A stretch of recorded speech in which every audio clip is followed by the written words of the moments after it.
படைத்தான் இறைவன் உனையே, மலைத்தான் உடனே அவனே.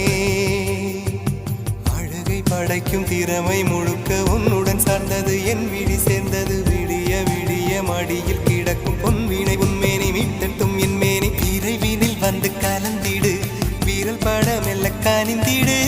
உடல் மட்டும் இங்கு கிடக்கு,